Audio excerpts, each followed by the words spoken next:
Whose interest did Mussolini and Hitler support?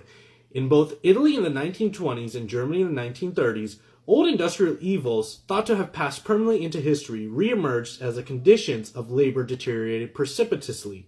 In the name of saving society from the Red Menace, unions and strikes were outlawed. Union property and farm cooperatives were confiscated and handed over to rich private owners. Minimum wage laws, overtime pay, and factory safety regulations were abolished. Speed-ups became commonplace. Dismissals or imprisonments awaited workers who complained about unsafe, inhumane work conditions. Workers toiled long hours for less pay. The already modest wages were severely cut, in Germany by 25% to 40%, and in Italy 50%. In Italy, child labor was reintroduced. To be sure, a few crumbs were thrown to the populace. There were free concerts and sporting events, some meager social programs, and a dole for unemployed financed mostly by contributions from working people and showy public work projects designed to evoke civic pride.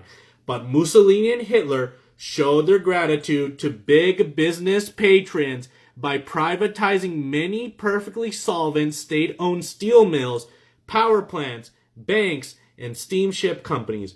Both regimes dipped heavily into the public treasury to refloat or subsidize heavy industry. Agribusiness farming was expanded and heavily subsidized.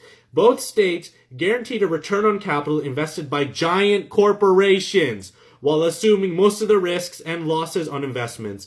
As is often the case with reactionary regimes, public capital was raided by private capital.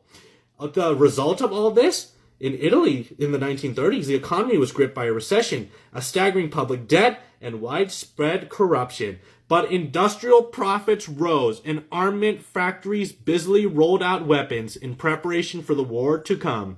In Germany, unemployment was cut in half with considerable expansion of armament jobs. But overall, poverty increased because of drastic wage cuts.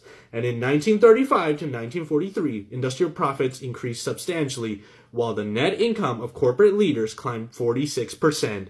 During the radical 1930s, the USA, Great Britain, Scandinavia, upper income groups experienced a modest decline in the share of national income. But in Germany, the top 5% enjoyed 15% of the gains. Despite this record, most writers have ignored fascism's close collaboration with big business. Some even argue that business was not beneficiary, but a victim of fascism.